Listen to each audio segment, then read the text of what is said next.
I don't want to be a band that waits 2 or 3 years for our next album, because I think that the more we can put good quality music out in a cohesive way, the better our odds are for something to connect and for the band to keep growing. And I was like, I want to do that now. I don't want to do that in 5 years. You are now listening to the Creative Juice podcast, brought to you by Entrepreneur.io.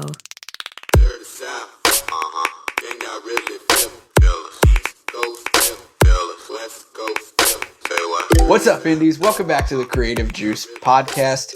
I'm your host, Jack McCarthy. With me today are my co-hosts, Mr. Ed Isola and Mr. Kyle Circo-Lemaire. This is episode 269. We're going to be going deep into the weeds of building a music business, taking a music business from part-time to full-time. We're going to be discussing that specifically with Ed, who has taken his band into a full-time music business and the implications that that's having on his life and where things are going, and some updates about Creative Juice. I think it's going to be a really, really fun episode. So let's just rip the Band-Aid off, fellas. What do you think? That sounds good. Let's do it. Yeah, I'm excited for this because we haven't really debriefed it at all, the three of us. So it's kind of just, I think, going to be a pretty authentic back and forth conversation. So should be cool. Yeah, I'm really excited. And I'll probably have tons of questions for you, Ed, because like you said, we really haven't debriefed on a lot of what's been going on with you and what's been happening outside of the marketing work that we do in 502's land. So this should be a lot of fun and hopefully really insightful for you guys on the positions that you might find yourself in as you're building up careers and businesses around your creative endeavors. And I think that that's a really good jumping off point. To kick off, to give you guys some insight, you're going to be seeing a little bit less of Ed here on Creative Juice as he kind of transitions into a regular guest co-host, probably on a quarterly sort of basis, to be our boots on the ground, sort of phone a friend, in a place where he's going to be on the road a lot, doing a lot of stuff with the 502s, which is really cool and exciting for him. The band is really ramped up, especially over the last year and a half, I would say. So Cirque's going to be joining me as a regular co-host on the show, and I'm really excited because he and I jam out all the time, and anytime we're talking on the phone throughout the week, discussion topics come up, and it's like, man, I wish we were recording right now. So I'm super excited to have you joining me, Cirque. I think it's going to be tons of fun. And obviously, Ed, I have a blast on the show with you, and I hope you feel the same. But I'm really excited to continue to have you contribute to the show about the experiences that you're having with the band. And maybe that's a good jumping off point for you to kind of get into what's going on with the 502s and kind of what's brought you to this point. Dude, yeah. I feel like the way you just described it too, it's like you and Cirque are in studio and I'm like the newsman who's out on the scene. Like, I love that. That was like, and here's Eddie with the weather, that kind of thing. So you want me to jump off with like what we're doing right now?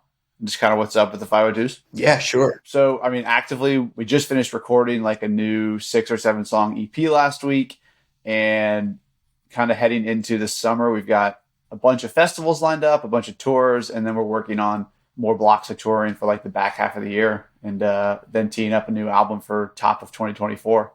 So a lot of recording, a lot of writing, a lot of touring really are the three main things. That's great. I mean, obviously that puts a busy schedule on your calendar for sure, especially with touring and recording and everything in between that. I know, our conversations week to week have often been like, oh yeah, I'm getting on a plane.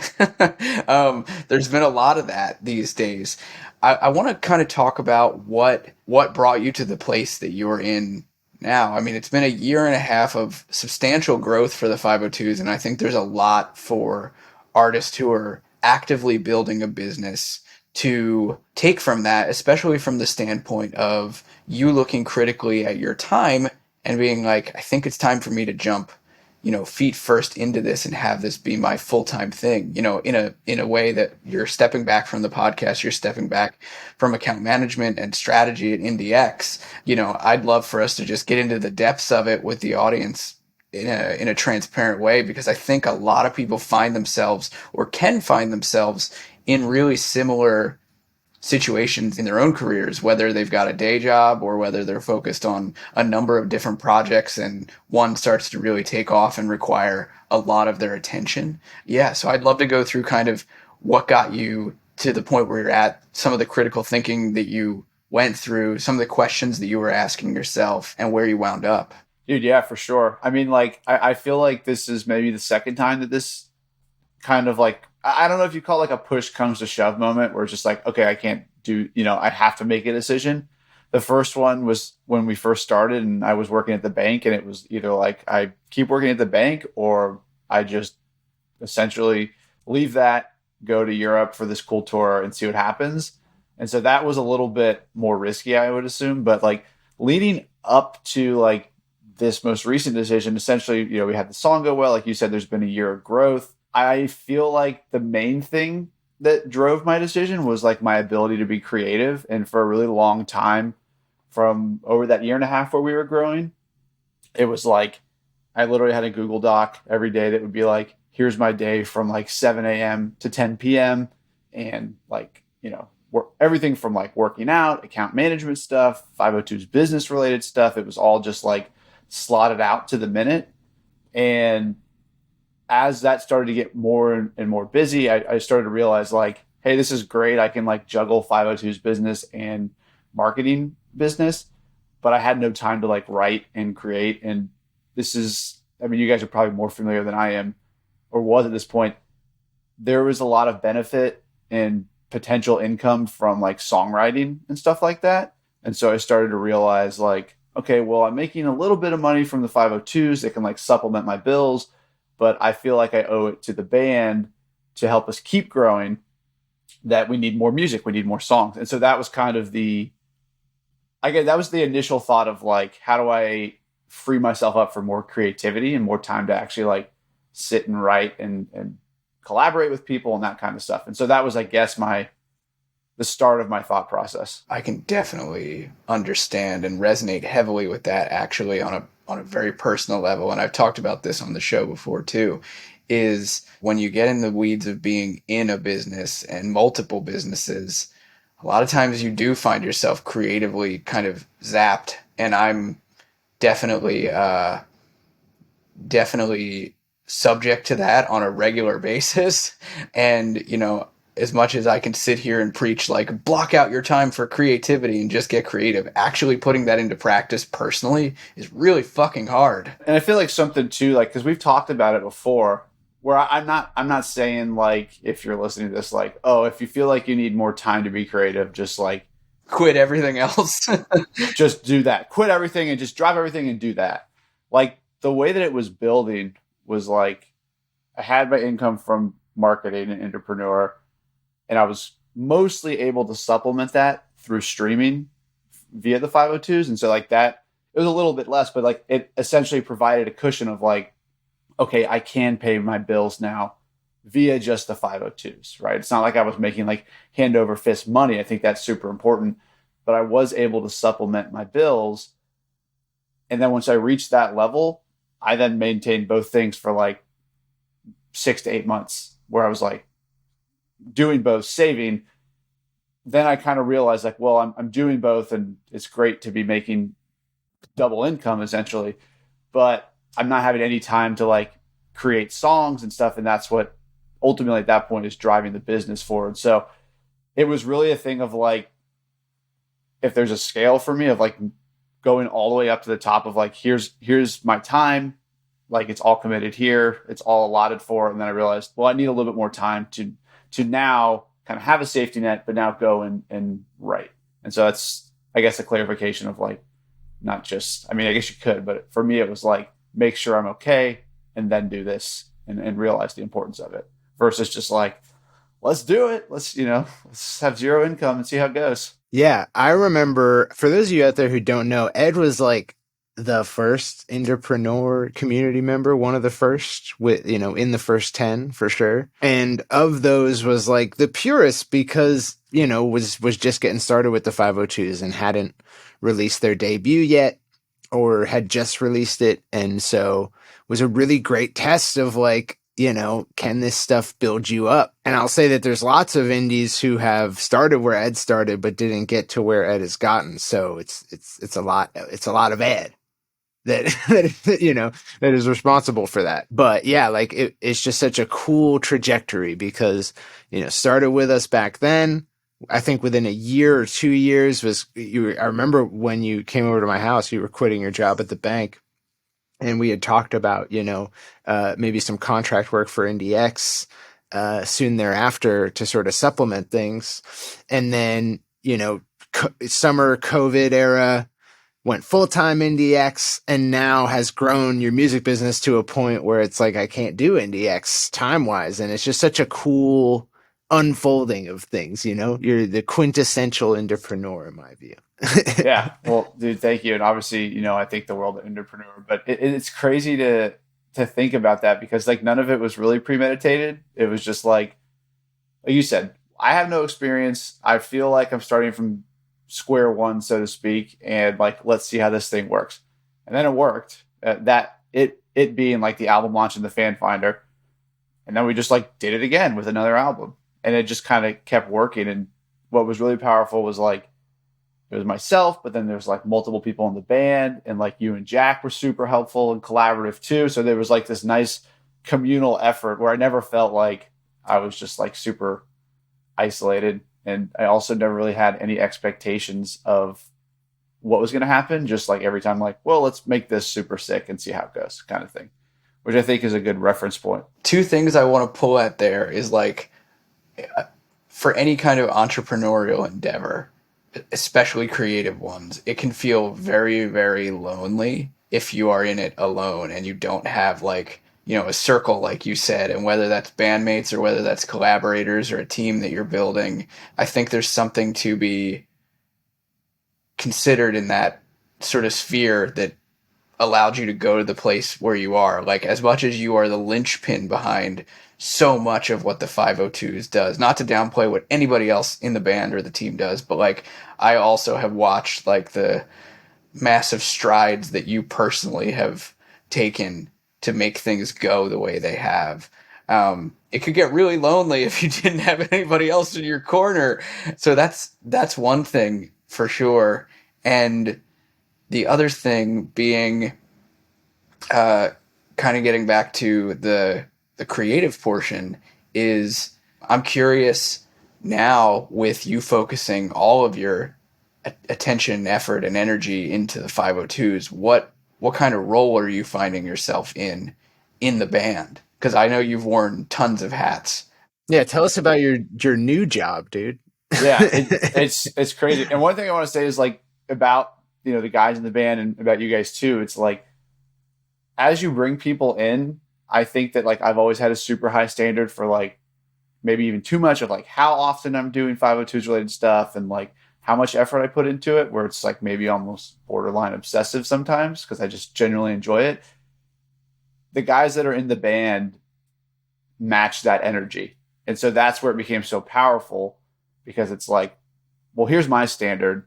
And like, if you're going to be in this, like, be at the same standard. And I know that's like hard, and it's honestly taken us 5 years to find people that fit that standard. But now that we kind of have that, it's like, feels like we're rolling even more. So I think that's just like one, I don't want to underplay, how helpful everybody else has been with like equal efforts. But two, like surrounding yourself with good people is super important. So it's never felt like with these guys that I'm just like dragging people through the mud to like be excited about it. Man, that's so great and so rare and lucky to be the front person of as a guy who's also been that guy in bands before.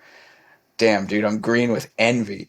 But it's taken us 5 or 6 years, right? And there's been 12 people who have cycled through the band. Built into that. Right, yeah. And it's not like we just like picked 5 and we're like, hell yeah. It was like, well, no, this person doesn't work. And this is my cousin. And I love him. But, he wants to get married and have a family. Like, I love that for him. Let's find someone that wants to do this. And so just like having that attitude of like, your standards, I think, is really good, and being clear with people as they come in and out. I think that's great advice. But yeah, I mean, like it's funny because my role now in the band is like super creative, which is I'm honestly still learning to like do, because I think I've trained myself over the last year or two to like work off of this task list of like, here's what I need to do, here's what I need to get done, that kind of stuff. And now I'm learning for myself, like I have to more so do stuff in the morning and kind of leave the afternoon as like, okay, about 1 o'clock, I'm going to start playing the guitar. And like maybe Matt's going to come over and we're going to jam, or I'm going to go work with Jonathan and like just see or do it myself. But it's this weird balance of like heavily focused on creativity, which is super fun for me, but also like very weird for me to feel like I'm doing something. I don't know if that makes sense.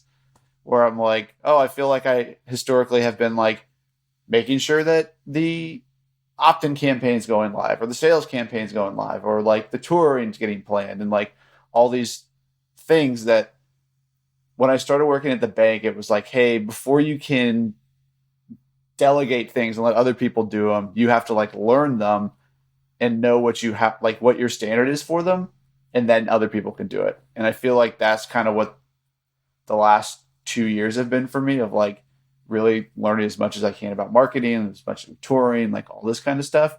And now it's like Jack and Andy are running the marketing side of stuff. It's like, I honestly don't like, minus the virtual demo, I'm not super clued into it. It's awesome. It's like done so well. We've got like a management team who's like kind of running our touring side and helping with the strategy. And so my day to day is really like writing a lot of music, coming up with ideas, working on them, brainstorming like videos, creative ideas, wardrobe ideas, stage ideas, like performance type things. So it's really fun, but it's a lot of creative work, which, like I said, I'm still computing that into my mind as like I am doing something, if that makes sense. Yeah. Well, I'd love to know, obviously don't have to reveal anything that's uncomfortable for you to reveal, but just like the economics of this move, right? Like, because a lot of indies out there are looking forward to the day where they can sort of make that leap and go full-time music.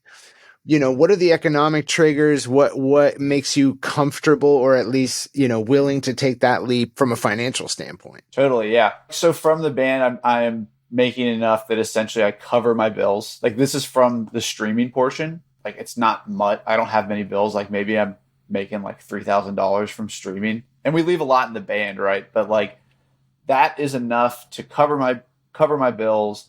I'm learning more and more about like hidden avenues of money essentially inside the music industry, which is something that's been super helpful. And a main one being like songwriting and royalties and that kind of stuff.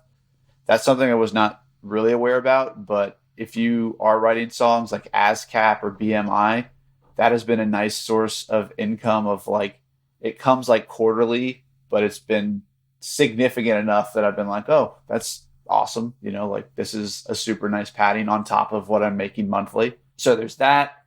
There's the monthly income from the band, and then we get paid for touring. So we've been doing a lot of touring. So that's like supplemental income on top of that. Those are like the three main ones. And then it's also super helpful that like for my personal life, goals of like, well, we want to buy a house and we want to do these kind of things. And like, I'm married.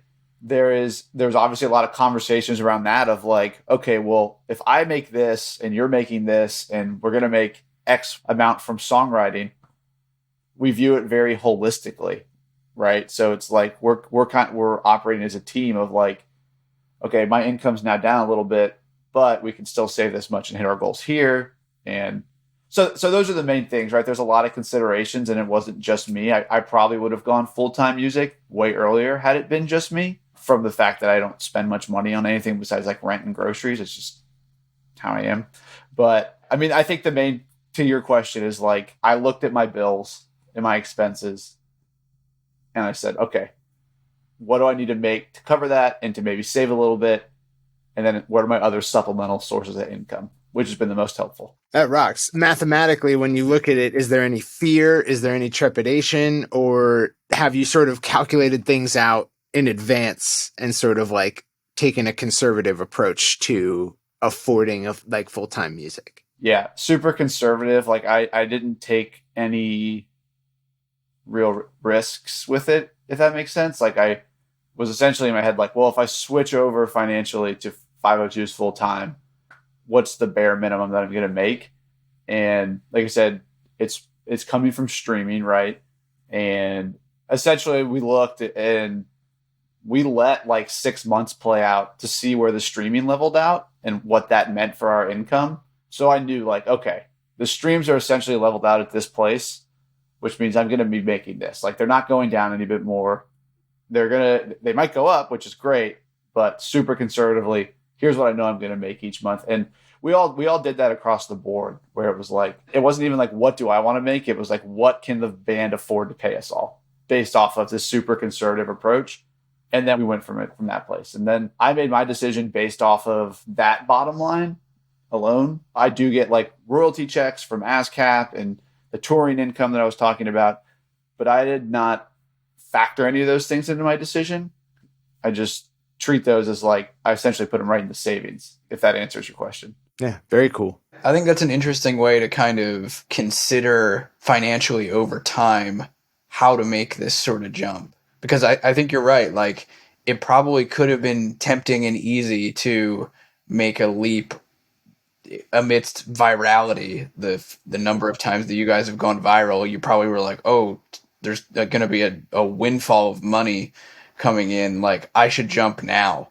But I think it is a really smart approach to be like, let's see where the spikes level off and where that leaves us. And you and I have often talked, unrelated and related to 502s, when you see streaming growth happen, especially around viral events, what you often see is a spike and then a leveling off that's higher than where you were before the jump. And that happens a lot for you guys, which is pretty cool. But I think that that's an interesting model to take when kind of projecting ahead your income. And considering like, okay, here's my expenses, here's what I want to be able to save, here's the worst case scenario that could happen. Yeah, I mean, I think a general thing as well is that I had to think about the fact that, like you said, okay, you hit this moment where all of a sudden the income of the 502s is going up, and then you got to figure out how to disperse it right. But the income goes up. I was always super nervous, and honestly still am, just like, I don't think it's irrational nervousness, but I'm just like, well, what if all the money goes away and then I'm just like totally screwed? We're building a nice business, so I don't think that's going to be the case. But it did take me 6 months to feel that way and be like, okay, this is good. It's also smart to think of things in that way, you know, That's like true. what's my downside and what's the worst case scenario, and like to at least be reasonably prepared for that. Yeah, absolutely. And I think something too that I had to kind of come to terms with more recently was that, I know I said earlier, like, well, I needed more time to be creative, but I also think what was playing into that was like a little bit of, I don't want to call it greed, right? But like personal greed, where it was like, well, I have the income from the 502s and I have the income from Entrepreneur, and I'm combined making more money than I've ever personally made, and felt super nice to be like, hell yeah, I'm making all this money. Like, that's great.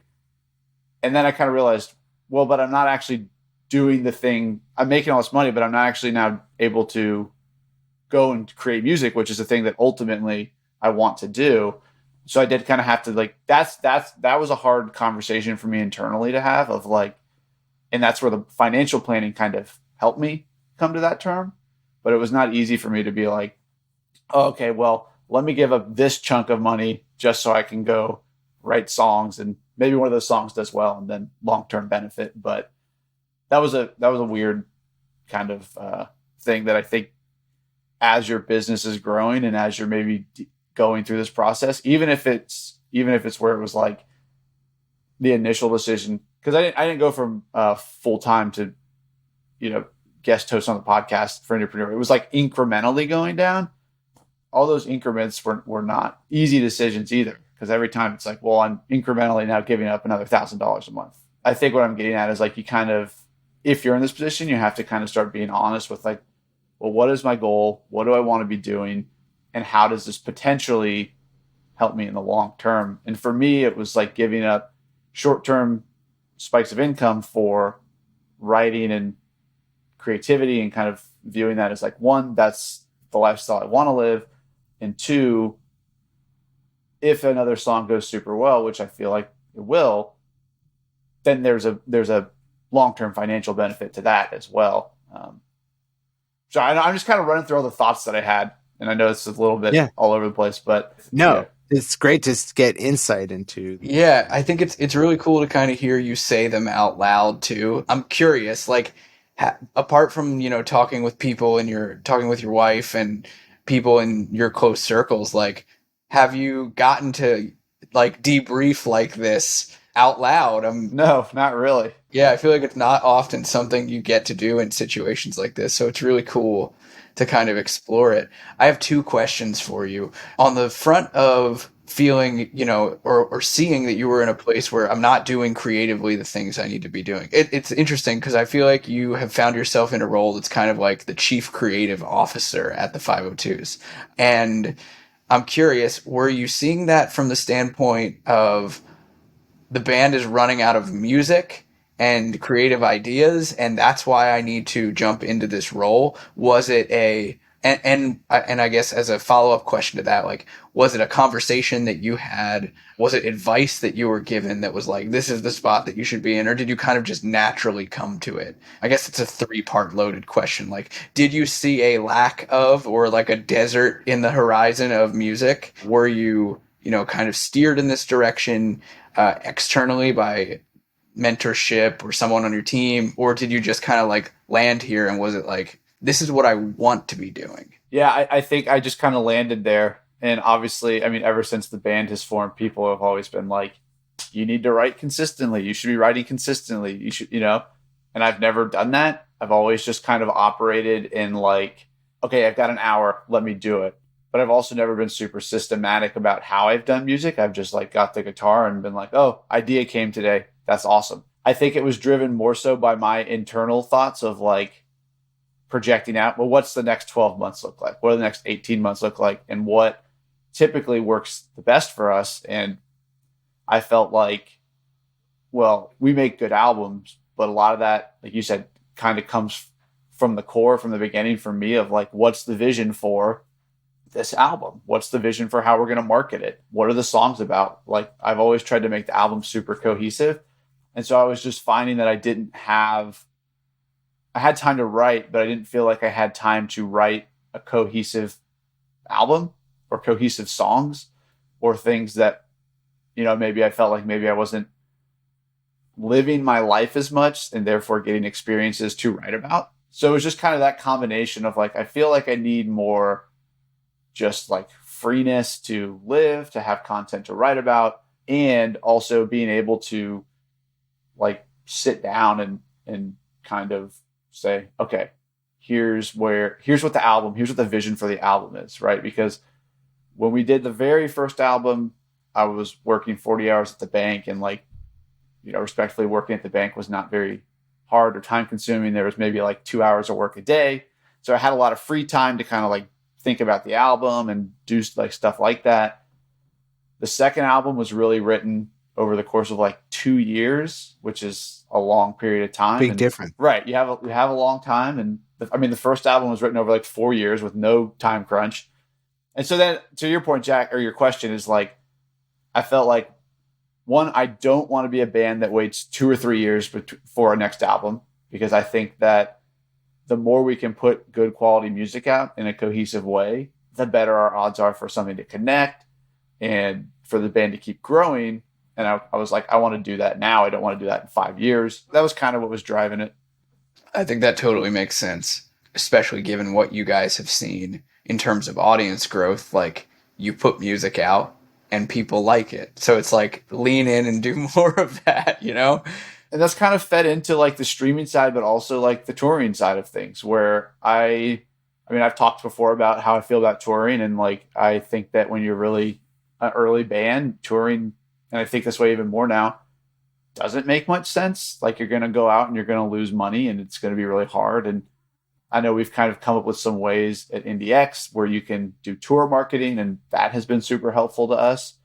But as we've kind of seen the organic wave growing, and we played in New York in 2022, 250 people.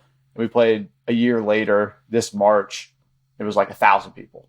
Right. And so like, it's organically growing and it's awesome. And I'm just kind of like, well, how do we keep growing this? Word of mouth is taking over. There's also a sense of like loyalty to the guys in the band of like, well, they've given like 4 or 5 years of their life to this and it's growing. And if I'm the person that has to provide the content and like the ideas for the songs, and like, we're going to build them out together, I did feel some like responsibility to make sure we had enough music coming consistently enough that we can keep building the streaming. We can keep building the touring, because like there are 5 guys in this band, right? Like everyone's making some money, but everybody wants to make a lot of money, and a lot is objective, right? But I did feel loyalty to them too, of like, well, I'm discrediting their efforts if I'm just like not helping this continue to grow. Yeah, that makes a ton of sense. I think that it's a unique place to be in, because I think artists listening to this might find themselves in different types of situations or different roles. Like they might need to step more into the running of the business in a separate way. Like they might need to step more into the marketing and less into the creating if they're super prolific. And that's something I want to touch on here, is that like the position that you find yourself in when you're looking at a part-time to full-time shift might be different from Ed's. You might be hyper creative and it's like, I'm pumping out stuff all the time and I don't have time to figure out how to market it. Or I'm pumping out stuff all the time, but we just don't have time or resources enough to go out and perform. I think there's a lot of slots that you could find yourself in, which is interesting. I'm curious of your take on that. Yeah, I mean, I'm actually glad you brought that up, because like we've talked a lot about like, well, here's how this is full time now. But I know this is also probably a dumb analogy, but what's the movie with Matt Damon where he's like, he's stranded on Mars? The Martian. The Martian, right? And at the end, he's like, well, you just keep solving problem after problem. And then I eventually got to come home. And I know that's kind of a silly thing, but that's kind of how I felt. Whereas like my goal for the longest time was not, let me be the creative engine of the 502s. Creativity to me was always like this thing where I was like, well, it's just fun. And the creativity happens pretty easily because it's us messing around and the songs come and like, it's great. I was like super in love with the idea of how do we make great videos for a really long time. And I still love that. But I think something that's kind of helped me is focusing on like, what does the band need right now? And how can I best do that? And so to go back to like the early days, at one point it was like, what does the band need? Well, we need songs. We need a first album. All my effort was on that. And then it was like, what do we need now? We need to figure out how to market this. That's where I met Cirque. And that's where I then essentially didn't write for a year, but it became like super in love with the idea of album launches and videos and that kind of thing. And then it was like, well, what do we need again? We need another album. All right, it's time to write. And so I guess my point is like my example and what we've talked through is just my experience. But I think if you go back and listen, every single thing has been driven by, well, how can I, one, I'm passionate about the 502s, and two, how can I best serve this to keep growing? And right now it's creativity, but for 2 or 3 years, it was like marketing, you know? So I think that's a good way to Jack's point of like, what you might take away from this is different than, hey, I should just quit and be full time. What I'd hope you take away from it is like, you should consider where you're at and then really think hard about, well, what can I do to take the next step? And how do I most effectively do that? And those aren't easy questions. You have to be honest with yourself, right? For me, it was right now, what's best for the band? If I can give 100% creativity every day, how do I do that? Well, unfortunately, that's going to come at a little bit of a personal cost in the short term of like income. And you just got to kind of consider those 2 questions, I think. I love that. Yeah. I would love to know, sitting from where you're at now, are there any numerical or less discrete like targets or goals that you've set for this next epoch of the 502s now that your time is completely cleared up? Like, do you have aggressive goals? What's going on there? It's really interesting because I feel like I've been thinking about that a lot recently, because I kind of made the decision and was like, well, I'm going to be creative. And then I did that, and we did like this whole tour, which was super successful. And then I'm like, well, what's my goal? You know, because for a really long time, my goal taped to my mirror in my bathroom was like, play at Bonnaroo, right? That was like a tangible goal that if we started at this Fiddler's, this little Irish pub, and we made it to Bonnaroo, that's awesome. And we did it, and that's super cool. So now I'm actually kind of trying to figure out like, what is the goal? And I think I'm actually going back. One thing I've learned, I guess, over time is like the goal of, hey, have 1 million monthly listeners. That to me turned out to be a super intangible goal. Like I couldn't actually control that very well. And so to me, like sitting here and being like, well, we want to have 5 million monthly listeners. Like, that's definitely a goal, right? Like, we want to sell out Red Rocks. That's definitely a goal. And those things feel tangible over the next 5 years. But I think what I'm weirdly honing into as I'm focusing on creativity is like, my goal is to get back to making just like content and music that we're just like super thrilled about. And not that we have been putting stuff out that we don't love, but something where it's just like, this is my obsession right now, is how do we make this video super great? How do we make this album super great? And I think that feeds into the goals. So I guess I'm pretty much at a place of like, well, I know that my goals and the guys' goals are to keep growing this as big as we can and get to these like 5 to 10,000 person venues and, you know, sell those out, and that'll be awesome. But like focusing on just like the day-to-day content, the day-to-day songs, and making them really sick. Hell yeah. Which is, it all centers around content. You know, it all comes back to the damn content, which is content. I know, but I think that's encouraging. Like and maybe I frame it too that way because that's what I feel like I have control over. Like the more and more, like Magdalene went viral. No idea why that song worked, right? No idea why Just a Little While worked. But if I look back at it, it's like, well, those songs both had super cool videos that we spent like a month planning. And maybe it's not the reason why, maybe it is, but like the videos where we've actually spent a lot of time planning and framing and working out where we're going to sit and what we're going to wear and like really put this care into it. Those are like the 4 videos that have done super well for us in Magdalene Just a Little While, What to Do, and Feels Good to Be Me. The videos that are like fan finder type things that we've kind of just like been like, let's do this, haven't worked as well. And so it's encouraging to me to be like, well, if we just keep making stuff that we really care about, I feel like everything's going to just keep taking care of itself, which is good. It's funny, in like a fast content creation world, you kind of zoom out and say like, yeah, the content that worked best was the stuff that we meticulously planned out. Planned finders. Yeah, planned finders. Yes, but too, like that's one aspect, right? But I think what I'm getting at is like making things that we're excited about and saying what we want to say versus what we think we should say. And I'm definitely, Joe and I were laughing about this the other day, and we're like, feels like we make a super sick video, we spend all this time, goes well, and then we just try to make a bunch of videos and pump them out, and doesn't go well. And then we're like, well, this is stupid. Let's make one we love, right? So there's that aspect. But even like on TikTok, where we saw some fan finder type stuff work really well, and then it's like, well, it wasn't working as well anymore. And like, I think the platform changed a little bit, and we've talked about this, Jack. And so then I just kind of went back to like literal selfie. I saw a couple artists I like doing selfie videos and just introing the song for 5 seconds and then playing the song. And we went back to that, and I like have not been planning it at all. I've just been like going on and being like, hey, this song makes me feel like blah, blah, blah. Or like, damn, I'm in such a good mood today because of this. Play the clip. And it's just like, I'm just saying what I think and what I feel. And people seem to connect to that way more than like, I think I should do this, therefore I'm going to do this. And it's not something I'm super inspired about. I know that's hard. And like, I'm not saying that that's how we do everything, because there have been waves. But like, I am noticing the pattern of like, when we do things that we just like and don't really care what other people think, those seem to be the things that do the best. And I don't know what the takeaway is from that, but I try to keep that in mind, I guess. No, I dig that for sure. Now I'm curious, and maybe this is a good one to expand upon and then wrap up with, is you mentioned the different revenue streams in the 502's business. We've talked about streaming, we've talked about touring, we've talked plenty about e-commerce and the 502's on this show.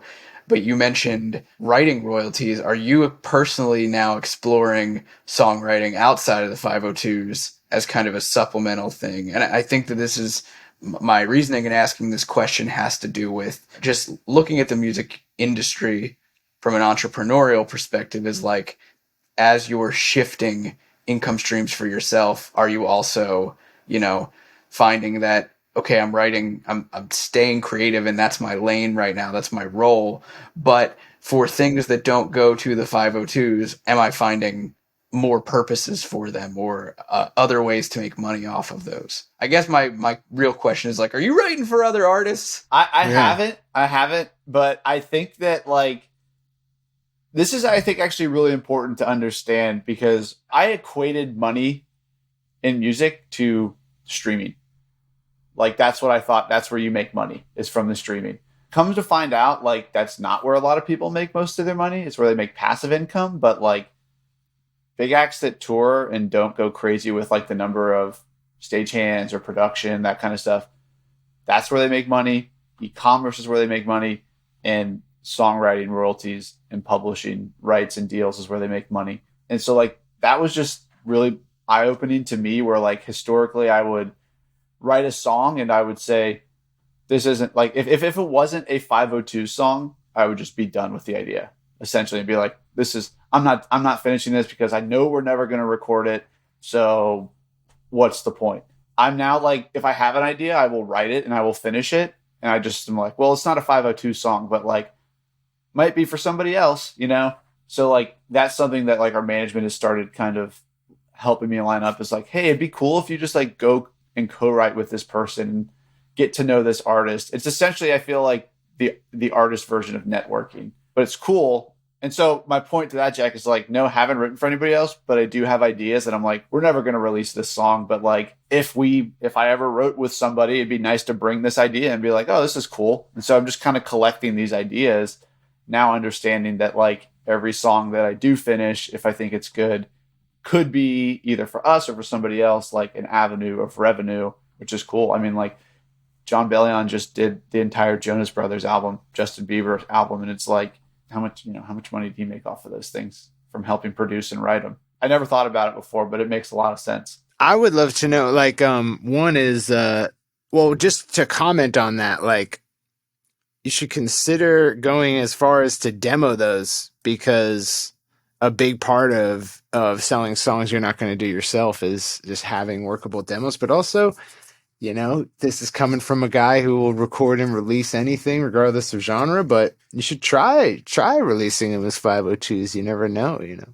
Yeah, that's true. Like, I'm keeping them and kind of like, I have them in my little note of, like, here's songs. And I'm like, well, okay, maybe they fit on, like, a fall release down the road. And so, you know, maybe they're us, maybe they're somebody else, but, like, that's an aspect of the music industry, is, like, co-writing and writing, and, like, yeah, it's a vote in confidence of, like, finish all your ideas, which I admittedly have not done historically. I would love to know, as my final question is, you know, now that you sit where you sit, let's imagine that 2017 Eddie is in front of you, and you could save him some time and some frustration, or at least ensure that he's on the right path. You know, what's the recommendation to an indie who sits now where you sat, and sort of, you know, things to think about, things to remember to make it to where you've gotten? Honestly, it's been my journey, right? So I feel like I've done everything that I can, and so that's something that makes me feel good. I don't sit here and think like, oh man, I wasted 2 years, right? Like, I felt like I spent a lot of time. Pretty much, I feel like these are the keys. Like, spend a lot of time learning, spend a lot of time around people that have the same goals as you, and just make great content. And whether that's songs or videos or photo shoots, like, just stupid as it is, like, just do the best you can, give the most effort you can. And at the end of the day, if you feel like, man, I really have, like, done everything I can, I think that's what's made me feel good about this being here today. I'm like, yeah, this is cool, but, like, I wouldn't have changed anything. I don't think I could have done anything different to make this happen faster. And I feel the same way going forward. Well, then what's the advice to someone who isn't you? To do it faster? I mean, like, or no, just to who doesn't know, you know, like, I gave you the scenario where you might have sped up your own trajectory, but what about someone who's sort of at where the 502s are at in 2017, but, you know, doesn't really know? Oh, well, in that case, make an album. That's the first thing. And then the second thing is, like, go look at your favorite artist videos and try to find, like, an acoustic performance that outperformed their other videos, like, weirdly so, right? Like, my reference is, there's a video from the Avett Brothers that, like, all their videos at the time had 500,000-600,000. This one had like 3 million. And I was like, well, some people like something about that. Iterate off of that idea and then film a video and just make sure it's cool. Make sure it looks good. This kind of gets into customer avatar type stuff, but make sure it looks like a fan would like it And that's the starting point. And that's pretty much what we did for a cycle for like 3 years, is like video, album videos, album launch type thing. And I really stand by that. Like, I think it works so well and gives you like traction. And then as you grow, I think you just start to solve problems as they appear. But even sitting here today, like 10 minutes ago, I was like, well, we're getting back to like making content we're super passionate about and making videos that we feel very strongly about. So I don't think there's some like secret trick of like, you know, if you do this, like just make cool shit, feel good about it, and put it out and learn how to market it and keep doing it. Hell yeah. Yeah. Use IndieX. I love that. Ed, thanks for unpacking this with us and for being such a massively important part to the Indepreneur community. And I'm excited to continue to talk about the journey that you guys are having and the creative role that you're finding yourself in as we have you back on the show regularly here. But thanks so much, man, for being transparent. I think that this is something that a lot of artists don't get at these kind of pivotal moments in a career. It's hard to know, and I think there's a lot of mystery. So anytime that you get to hear from someone who's in the middle of doing it and figuring it out, I think there are just so many things to learn. Yeah. Well, always happy to give my thoughts, you know, right or wrong. That's what I'm going through. So hope it helps. Oh yeah. Well, thank you guys so much for joining us. I've been Jack for Ed and Circa. We'll catch you guys next time on Creative Juice. Peace out, Indies. Can y'all really feel us? East Coast, feel us. West Coast, feel me. Say what?